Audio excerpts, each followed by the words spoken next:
ಮುಖ್ಯಮಂತ್ರಿ ಬದಲಾವಣೆ ಅನ್ನೋದು ಹಾಗೂ ಅರುಣ್ ಸಿಂಗ್ ವರದಿ ನೀಡಿದ್ರು ಅನ್ನೋದು ಎರಡು ಸುಳ್ಳು ಸುದ್ದಿ. ಯಾರು ಇಂತಹ ಒಂದು ಸುಳ್ಳನ್ನು ಹೇಳಿದ್ದಾರೆ ಅನ್ನೋದನ್ನು ಪತ್ತೆ ಹಚ್ಚುವುದು ಕಷ್ಟದ ಕೆಲಸವಲ್ಲ.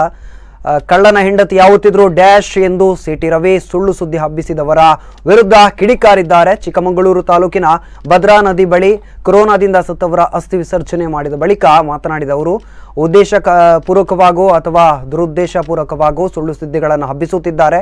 ಅರುಣ್ ಸಿಂಗ್ ನಾನು ಕಳೆದ 30 ವರ್ಷಗಳಿಂದ ಒಡನಾಡಿಗಳು. ಫೋನ್ ಮಾಡಿ ಮಾತನಾಡಿದ್ದೇನೆ. ಅವರು 3 ದಿನ ಕೇಂದ್ರದಲ್ಲೇ ಇಲ್ಲ. ಆದರೆ ಕೆಲವು ಪ್ರಮುಖ ಪತ್ರಿಕೆಗಳು ಸುದ್ದಿವಾಹಿನಿಗಳು ವರದಿಯನ್ನು ನೀಡಿದ್ದಾರೆ ಎಂದು ಸುಳ್ಳು ಸುದ್ದಿಗಳನ್ನು ಹಬ್ಬಿಸಿದ್ದಾರೆ. ಇದರ ಹಿಂದೆ ಯಾರದ್ದೋ ಷಡ್ಯಂತ್ರ ಇದೆ ಎಂದರು. ಅಲ್ಲ, ನಮಗೇನಂತಂದರೆ ಕಷ್ಟದ್ದಲ್ಲ ಅವ್ರನ್ನ ಪತ್ತೆ ಹಚ್ಚೋದು. ಯಾವಾಗಲೂ ಒಂದು ಕನ್ನಡದಲ್ಲಿ ಒಂದು ಗಾದೆ ಮಾತಿದೆ, ಕಳ್ಳನ ಹೆಂಡತಿ ಡ್ಯಾಶ್ ಅಂಥೇಳಿ. ಕಷ್ಟದ್ದೇನಲ್ಲ, ಪತ್ತೆ ಹಚ್ಚೋದು ಕಷ್ಟದ್ದೇನಲ್ಲ. ಎಷ್ಟು ದಿನ ಈ ರೀತಿ ಮುಚ್ಚಿಟ್ಟು ಸುಳ್ಳು ಸುದ್ದಿ ಹಬ್ಸೋಕ್ಕಾಗತ್ತೆ? ಒಂದಿನ ಪತ್ತೆ ಆಗೇ ಆಗುತ್ತೆ.